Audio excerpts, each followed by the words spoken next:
Hai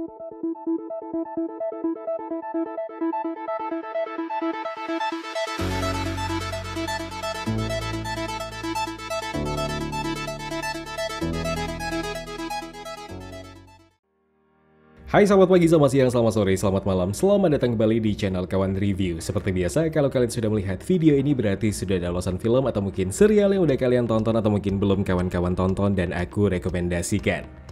Gak kaget emang kalau pada akhirnya ada film yang dikecam karena terlalu lantang menyuarakan kalau mereka itu pro sama LGBTQ.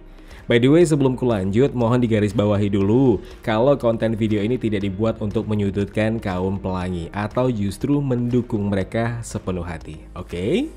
Lanjut. Media-media Amerika akhirnya berkesempatan menonton lebih awal film Eternal sebelum perilisan globalnya. Dan ternyata tidak sedikit di antara mereka yang kemarin sudah menonton lantas menilai film yang digadang-gadang sebagai wajah baru MCU itu ternyata jauh lebih buruk dari harapan.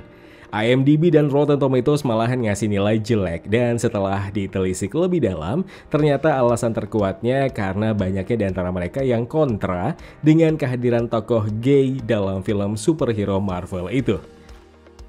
Dan karakter itu dibawakan oleh Phastos, si jenius di Eternals yang memiliki keahlian dapat membuat senjata. Dan dengan begitu, Phastos jadi superhero gay pertama di MCU.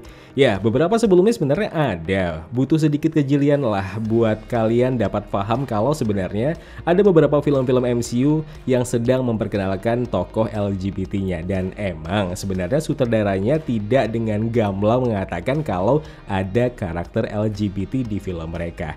Dan yang terjadi sama film Eternals yang dilakukan sama Chloe Zhao, di mana doi secara terbuka menyampaikan ini adalah langkah besar dalam semesta film-film Marvel yang berani melawan arus dan memperkenalkan tokoh gay di dalamnya, dan ternyata ini berdampak besar sama penilaian akhir penontonnya.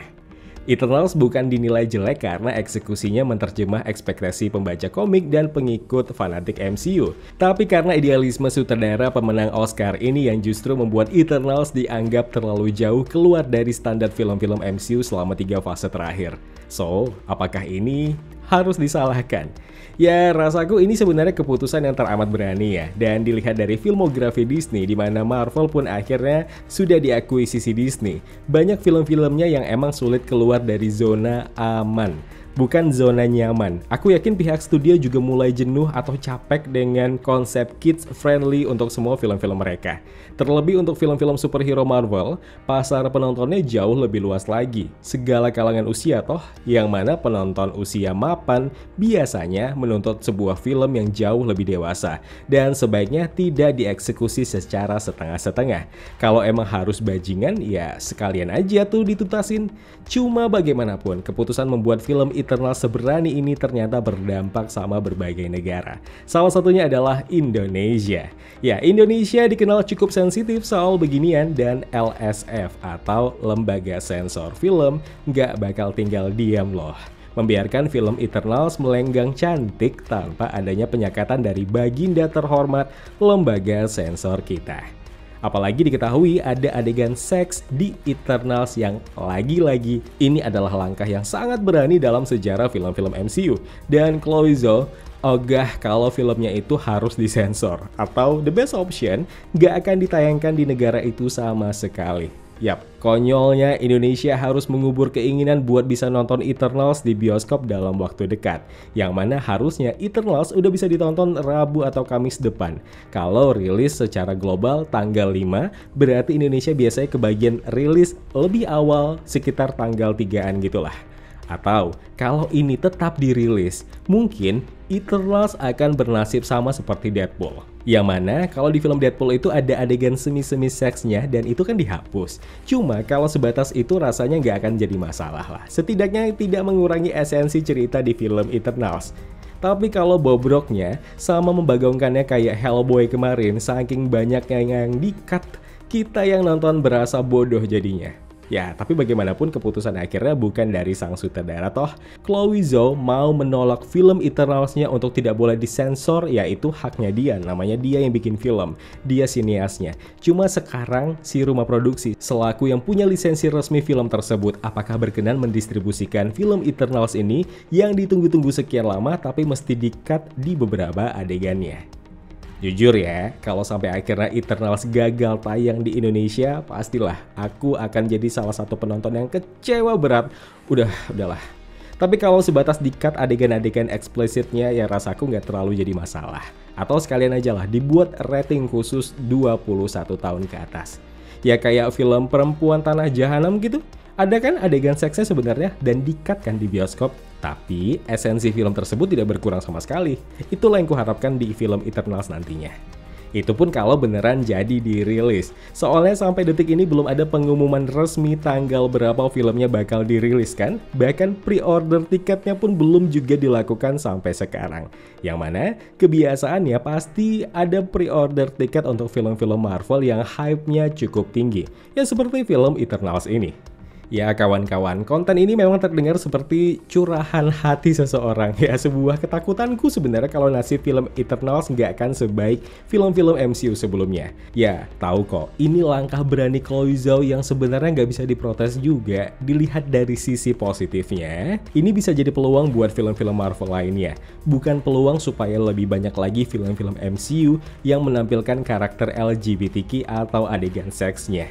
Tapi jadi peluang kita untuk bisa melihat MCU dengan formula yang baru untuk era barunya MCU. Dan ini bisa menjawab atau menantang balik sutradara Dune yang sempat kemarin mengeluarkan statement kalau film-film Marvel itu cumalah pengulangan film-film yang sudah ada atau yang membedakannya hanyalah tokoh karakternya saja. Ya kawan-kawan, Eternals adalah film MCU yang menjawab kecemasan fansnya sejak ditinggal para Avengers selama 3 fase terakhir. Dari film Eternals, akhirnya kita bisa melihat dunia Marvel dari ruang lingkup yang lebih luas kan? Kalau aku pribadi, masalah soal per-LGBT-an itu harus disingkirkan dulu lah. Bukan itu poin utama dari film Eternals ini. Eternals datang untuk menjawab semua teka-teki silang tentang jawaban paling akurat kenapa mereka tidak muncul selama ini. Meski ya sama-sama kita tahu, Eternals memang sudah menjawab kalau mereka sebenarnya akan ikut campur kalau ada hubungannya dengan Davian. Cuma aku sangat yakin kalau alasannya sebenarnya nggak cuma sampai di situ doang. Terlebih, konsep multiverse bukan cuma isapan jempol. Serial-serial MCU fase 4 sudah memulai hal itu. Eternals tentu akan ada hubungannya. Era Avengers udah berakhir, Wak.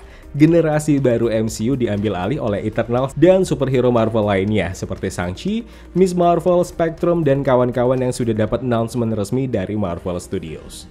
Ya emang sih, masalah persensoran ini emang sulit bersahabat sama lembaga sensor kita. Di luar negeri aja banyak yang mengecamnya, gimana kita di sini yang masih kental banget dengan budaya ketimurannya. Harapan terbesarku, Eternals tetap dirilis meski harus di-cut di bagian scene-scene terlarangnya. Gak kan ada juga lah rasaku Pastos main pegang-pegang puting gitu sama pasangan laki-lakinya. Ya enggak lah, ada aja. Yuk, bisa yuk, LSF yuk bisa yuk. Biarkan Eternals tayang lah Pak. Kami serahkan Eternals di sensor kalaupun itu perlu banget. Tolong dibuatkan aja rating 21 tahun ke atas jika itu memang diperlukan. Kami menunggu terlalu lama dan jangan sampai jalur orang dalam yang akan jadi teman kami semua di rumah. Yang seharusnya kenikmatan yang paling hakiki adalah nonton legal video. It is time. Ya kawan, terima kasih telah menonton video Spotlight ini. Jangan lupa klik tombol like-nya kalau kalian suka, klik tombol dislike kalau tidak suka. Klik juga tombol subscribe dan bel notifikasinya biar nggak ketinggalan review-review film terupdate lainnya.